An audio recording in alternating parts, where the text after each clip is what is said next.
The moment I saw them kiss, I dropped the casserole dish. My name is Chloe, I'm 32 years old, and 5 months ago, my life was a picture of domestic bliss. Mark and I had been inseparable since college, married for 7 blissful years. We had a cozy home, 2 beautiful kids, and a shared dream of renovating our old farmhouse. Every Sunday was family dinner at my parents' house, a tradition stretching back to my childhood. Life felt secure, perfect even. But everything changed when I walked into the kitchen that evening. Mark and I met during our senior year of college. He was the charming, athletic type, and I was the quiet art student. He pursued me relentlessly, sending me handwritten notes and flowers, making me laugh until my sides hurt. Everyone said we were an unlikely match, but our connection was undeniable. When he proposed at our favorite spot overlooking the city skyline, I didn't hesitate. He was my rock, my confidant, my soulmate. We built a life together, brick by brick. First our tiny apartment, then our first house, followed by the joyful chaos of raising our children, Lily and Tom. We'd weathered job losses, family illnesses, and countless small bumps in the road, always emerging stronger. 3 years ago, my younger sister Sarah moved back to town after a bad breakup. She was always the wild child, a free spirit who'd bounced around from city to city. I welcomed her with open arms, offering her a spare room until she found her feet. Mark was supportive too. "She's family, of course she can stay," he'd said, and I'd loved him even more for his generosity. Sarah became a regular fixture in our lives, joining us for family outings, Sunday dinners, and even our annual camping trips. I cherished having her close, remembering how we used to share secrets and dreams as kids. But looking back, I realize now there were little things, subtle shifts, like how Mark would laugh a little too long at Sarah's jokes, or how Sarah would always find an excuse to be in the same room as him when he was home. I brushed it off, of course. They were family. He was my husband. I should have listened to my gut.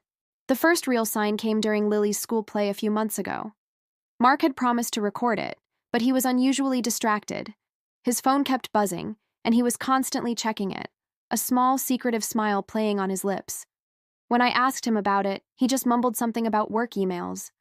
Later, as we were leaving, I saw him exchange a quick, almost imperceptible glance with Sarah. It was just a flicker, but it sent a shiver down my spine. A cold knot formed in my stomach. "Are you okay?" I asked him, trying to sound casual. He just nodded, pulling me closer. "Just tired, honey." But I knew, deep down, something felt off. His eyes, usually so open and honest with me, seemed to be hiding something. And that's when things got worse. Mark started working later. "Big project," he'd say. He'd come home smelling faintly of a perfume I didn't recognize, and his clothes would often have stray, light hairs on them.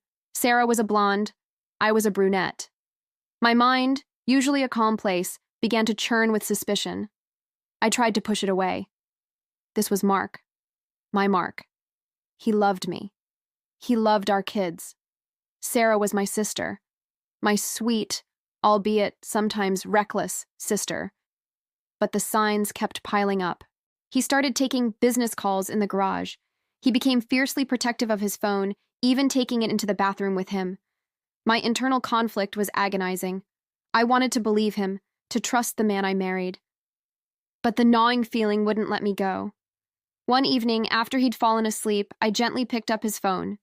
My heart was pounding so hard I thought it would burst. He had a messaging app I didn't recognize, and I wasn't ready for what I discovered next. It was Sarah. A stream of messages, explicit and sickening. Pet names, inside jokes I thought were ours. Plans to meet, coded as coffee or gym. My hands trembled, the phone almost slipping from my grasp. "He's busy tonight, babe," one message read. "Chloe's asleep, meet me at the park." My world tilted. The words blurred through my tears. I could barely breathe. I scroll further, seeing weeks, months of this betrayal laid bare. Then a photo, Mark and Sarah laughing, his arm around her waist, their faces too close.